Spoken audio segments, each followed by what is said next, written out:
Vou dar exemplo, coisas que o cidadão não dá valor na hora de votar. Você perguntou pra galera qual é o problema daqui. Quando você está num lugar que não tem saneamento básico, as pessoas nem sabem que elas precisam ter saneamento básico. Não tá na imaginação delas.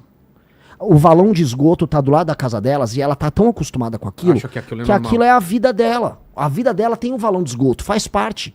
Que o lixo largado na rua, pô, toda a rua vai ter um lixo largado. Então quando essa pessoa sai do estado dela, ou da casa dela, da rua dela, humilde, ela vai, por exemplo, vamos dar um exemplo, o cara saiu do interior do Maranhão, e aí ele foi pra uma cidade de Santa Catarina que é mais bem cuidada.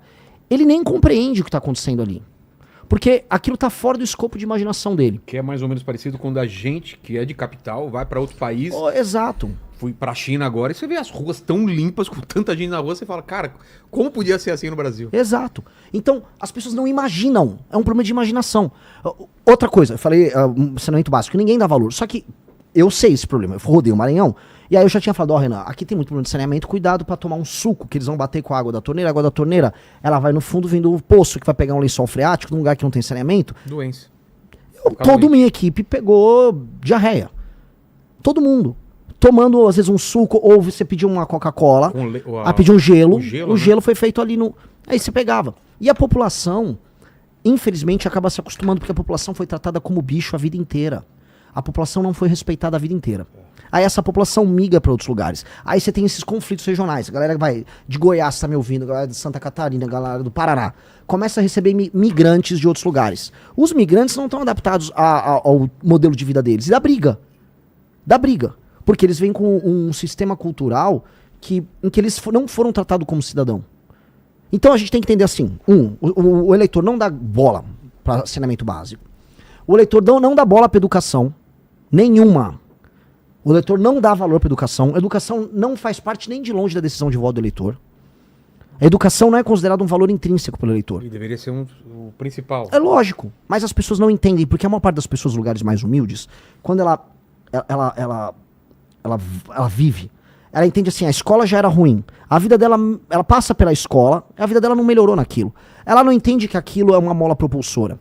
Quando vieram pessoas de outros países, imigrantes pra cá, que vieram de culturas em que a educação já era dada em alguma medida como valor, eles deram mais valor e levaram vantagens nisso. Eu dou sempre o exemplo da minha mãe. Quando eu era criancinha, eu me alfabetizei muito rápido. Minha mãe me ajudava, ela sentava.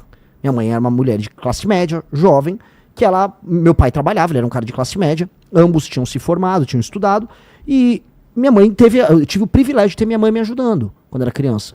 E outras crianças não tiveram esse privilégio, porque a mãe, às vezes, é uma mãe solteira, não tinha grana pra bancar isso, precisa trabalhar, precisava ralar. E ao mesmo tempo aquela mãe não entendia como eu cobro a escola pro meu filho ter uma educação melhor.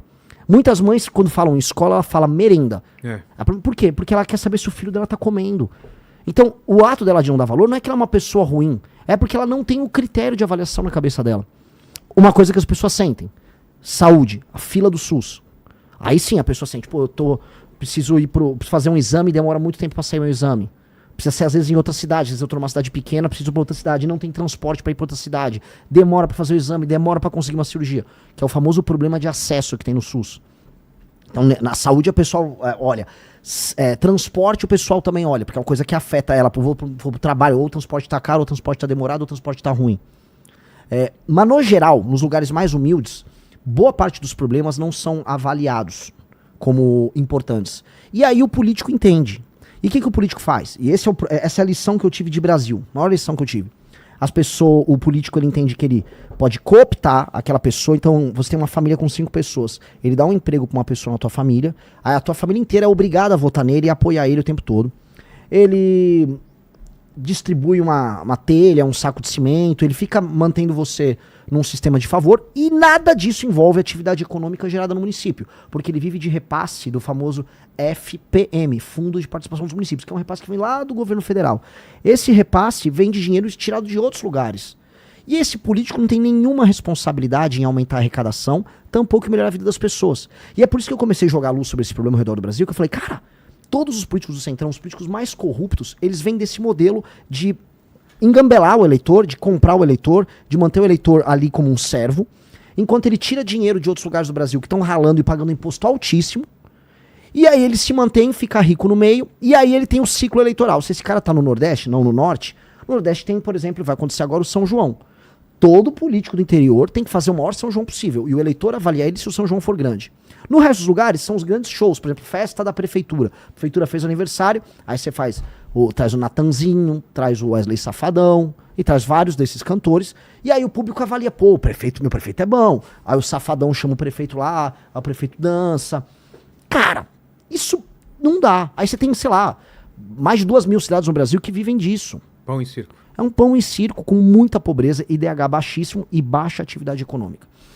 Em última instância, não só por conta disso, por conta de outras coisas, mas isso faz também com que outros lugares no Brasil acabem pagando uma alíquota de impostos muito alta para sustentar essas transferências para outros estados e municípios e também para sustentar a máquina do governo, a grande máquina com seus milhares de juízes, com seus milhares de promotores, com seus funsas que ganham salários acima da média, com super aposentadorias. E você tem que sustentar toda essa máquina que redistribui dinheiro que não funciona. E aí fica a pergunta, desde a Constituição de 88 tem todos esses instrumentos de distribuição de recursos. Se for puxar ainda, vamos dizer, o Pacto Federativo, os investimentos para diminuir a pobreza no Nordeste, Sudene e tal, a gente está lá desde os anos 50 falando em fazer isso. E a desigualdade regional não diminuiu. Então a gente tem que mudar a lógica. E quando eu olho e eu estudo a lógica, ou seja, quando a gente estuda história, o que a gente percebe? Que você tem uma classe política que é horrenda, que é a pior classe política possível, administrando os lugares mais humildes e que não larga o osso. E eles se aliam com a esquerda, com a direita, com quem for, que é o famoso centrão. E se a gente quiser resolver centrão, se a gente quiser resolver STF, se a gente quiser tornar, aí sim, o Brasil que eu falei que tem que ser uma das 5 maiores nações do mundo, a gente vai ter que resolver esse problema. Porque rodando o Brasil, tomando uma surra de Brasil, vamos botar assim, você percebe que boa parte das nossas discussões são sobre outras coisas. E não sobre isso. E isso é o essencial.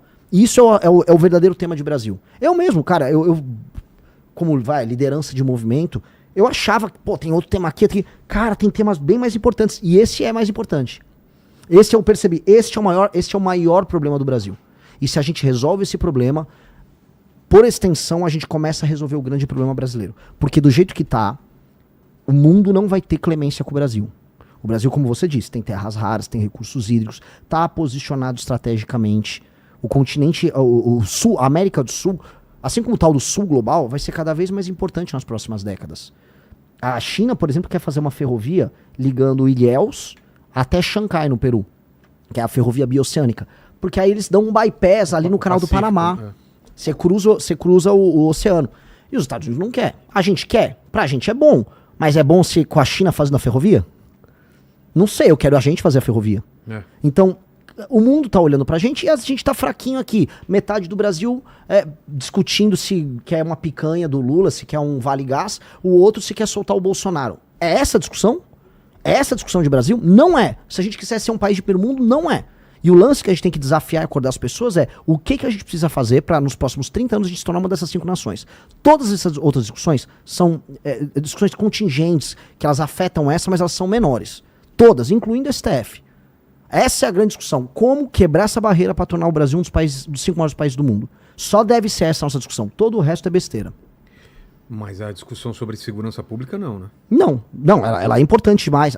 Como eu disse, STF é importante, segurança pública é importante. Só que o exemplo que eu quero te dar disso é, o Brasil é como se fosse uma pessoa que tá na UTI porque pegou uma gripe.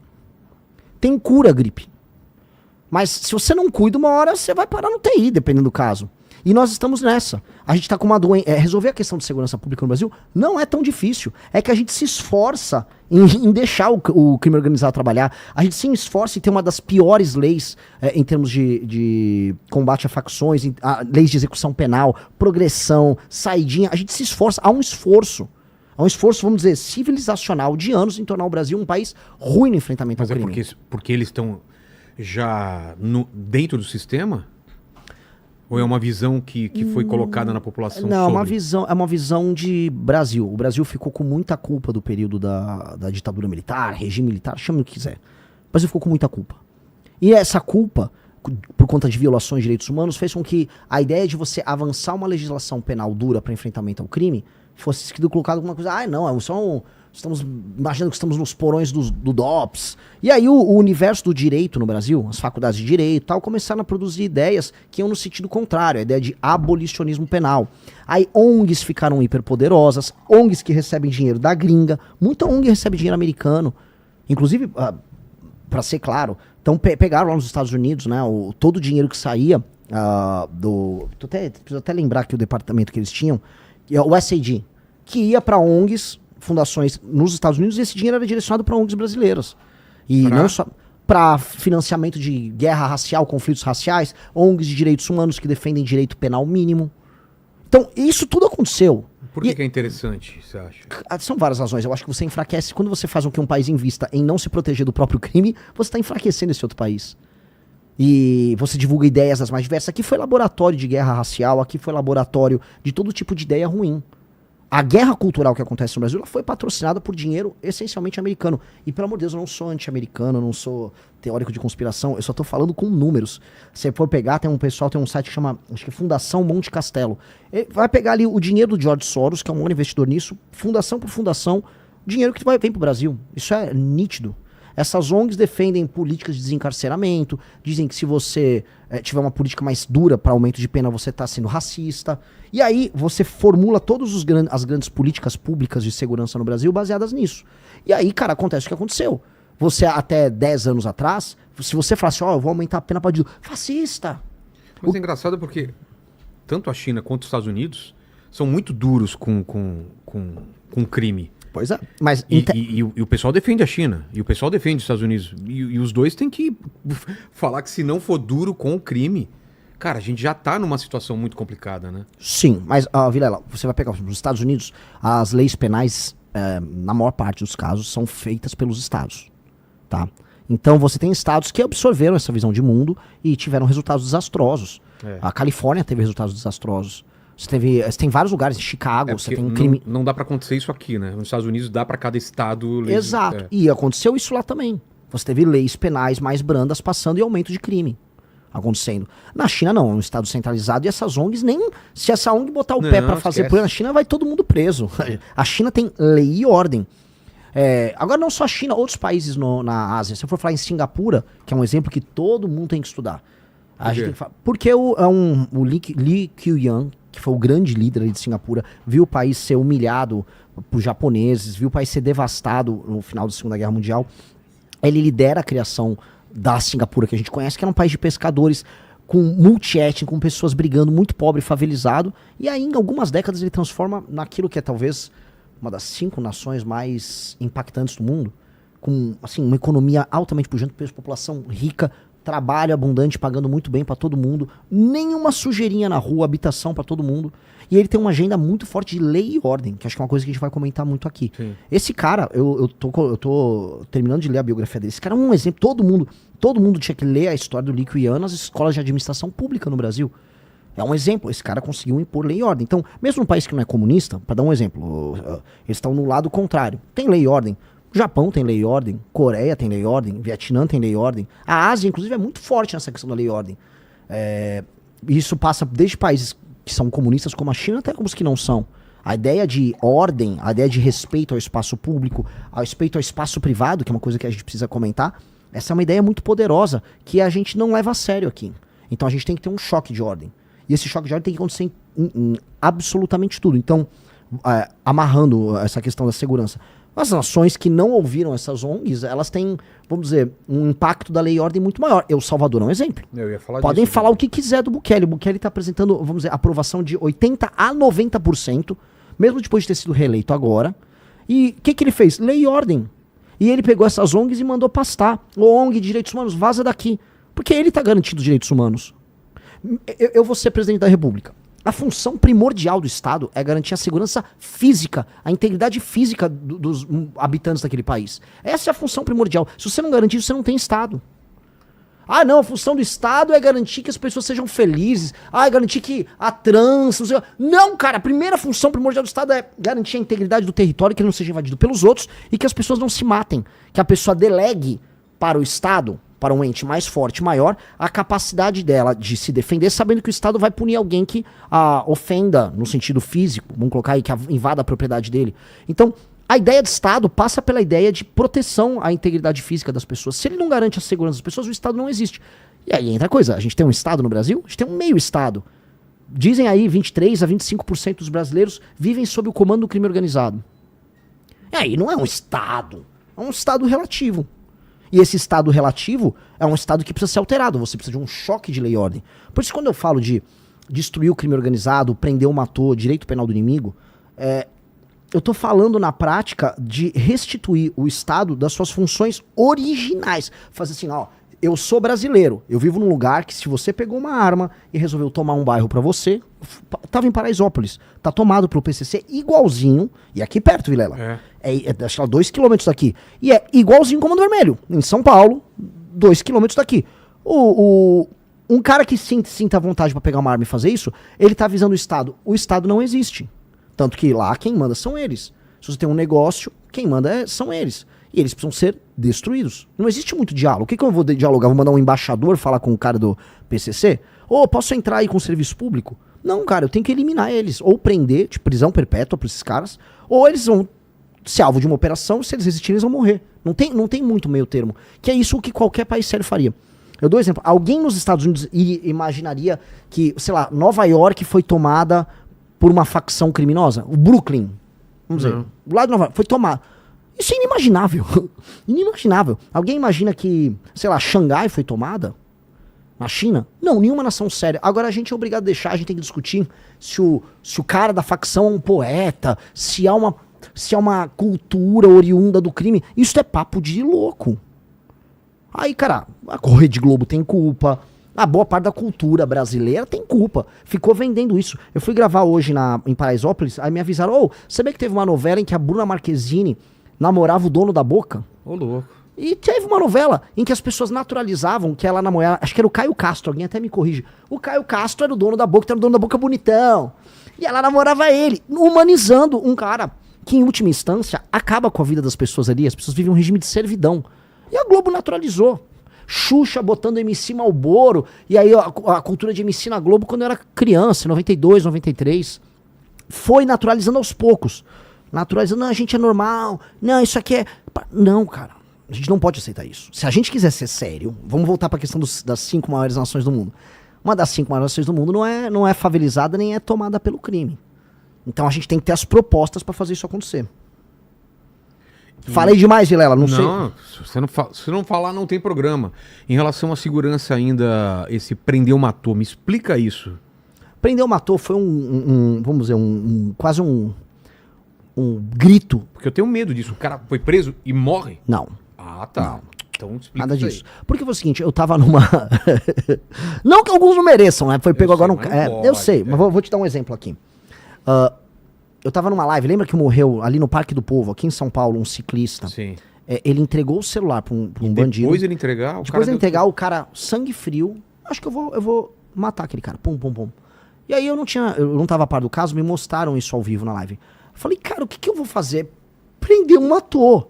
E aí surgiu que o pessoal começou a criar, aquilo virou um meme, que no fundo significa o quê? Você só tem 2 caminhos. Se você é um bandido, ou você vai preso ou você morre. Ou você vai preso, ou você morre. Resistiu, você morreu. Se entregou, você tá preso. E por muito tempo. E o que é tão absurdo a gente falar isso como se fosse uma novidade, porque a gente naturalizou que o normal é nem ser preso, nem ser morto. Que o normal é o bandido vai cometer o crime e nada vai acontecer. Até porque no Brasil a maior parte dos homicídios não são resolvidos. A gente vive num país, e isso vai explicar pra, sei lá, inspetor de polícia na gringa. Não, no Brasil a maior parte dos homicídios não se resolvem. Caramba. Não resolve. Isso é um absurdo. Não resolve. Então, assim, a gente acha que a vida humana aqui no Brasil não vale nada. Que, morreu. O cara lá matou, lá da facção. É mais um caso aí. E aí o aparato de investigação é lento. O inquérito policial no Brasil tem vários problemas. Você tem um problema entre a polícia civil e a polícia militar. Muito policial militar reclama pra mim. Pô, eu levo lá pra delegacia de polícia o vagabundo e eu tomo chá de cadeira. Aí o policial militar fica tomando chá de cadeira, às vezes o vagabundo vai embora. Enquanto ele tem que fazer ocorrência lá com a polícia civil. Tem muita coisa muito mal feita na forma como o Estado brasileiro conduz o sistema. O nosso Código Penal é dos anos 40. Não existia a ideia de facção criminosa nos anos 40. Não existia. Então o nosso Código Penal é feito para outro mundo. É um outro mundo. A ideia de uma facção criminosa que vai fazer ocupação territorial para distribuir serviços que o Estado ou empresas que são concessões provém, tipo Gatunete, como gás, não existia nos anos 40. Então, a nossa legislação é velha. E ela também não responde a hoje, vamos dizer, facções criminosas fortemente armadas, que fazem, por exemplo, exportação de droga. Boa parte do faturamento do PCC, ele não é sobre, vamos dizer, você vender a droga aqui. É sobre você pegar uma droga que vem da Bolívia, ela passa pelo Mato Grosso do Sul, ela passa por São Paulo e ela é enviada para a Europa pelo Porto de Santos. Ninguém nem precisou consumir aquela cocaína aqui. Mas o PCC ganhou por conseguir colocar em território europeu, ou na África, ou nos Estados Unidos, droga. E aí ele ganha muito. E aí esse dinheiro é reinvestido aqui. Por isso que o PCC tem toda uma operação gigantesca de lavagem de dinheiro. Posto de gasolina, contrabando. Posto de gasolina, contrabando. Cara, empresas de hedge fund, né? Putz. Eles estão no mercado financeiro. Bet. Eles montaram funk. MC Rian foi preso. Lavagem de dinheiro usando show. Ou seja, todo um aparato multibilionário de lavagem de um dinheiro que, dentre outras coisas, vem da exportação da droga. Por que isso não para o Brasil, cara? Por que a gente não faz alguma coisa para não virar um narco-estado? Por que, tipo, não vai dar em nada isso, daqui a pouco o pessoal esquece? Pelo mesmo motivo que as pessoas não ligam para não ter saneamento básico no Maranhão. Todo mundo naturalizou. Nós naturalizamos o absurdo. E a gente só percebe que é absurdo quando a gente pega um avião e vai para outro país e fala, nossa, a vida não precisa ser assim. Só que quantos brasileiros têm dinheiro para ir para outro país e ter esse choque? Andar de madrugada sem nenhuma preocupação de ser nenhuma. assaltado. E assim, uma dica pra galera que é brasileira. Se for pra Buenos Aires, se for pra outros países do terceiro mundo, se for pra Lima, no Peru, é melhor. Já sente diferença. Entendeu? Então assim, a vida não precisa ser assim. Só que as pessoas não entendem. As pessoas, infelizmente, naturalizam. E mais, você vai naturalizar quando até a mídia, quando até seus professores na faculdade, quando todo mundo fala pra você que é pra você naturalizar. Que é pra aceitar que a favela é parte de você, que você é um favelado também, que a tua cultura tem que ter o funk, que tem que ter lá a Bruna Marquezine rebolando com o cara, que é aquele bando de gringo, filha da mãe, canalha, vagabundo, que vai lá na favela, não sei se é uma Rocinha no Rio de Janeiro, aí entra aquela música, boa noite, povo, aí vem um drone, aí mostra o drone indo embora, nossa, estou numa favela. Eles vêm fazer esse turismo da pobreza com a gente, e a gente aceita porque a gente acha que isso é ser Brasil. Aqui é Brasil. Não, cara, nenhum lugar sério permite isso. Nenhum lugar sério aceita isso na própria identidade. Só que a gente é forçado a acreditar. A favela venceu. A favela venceu. A favela nunca venceu.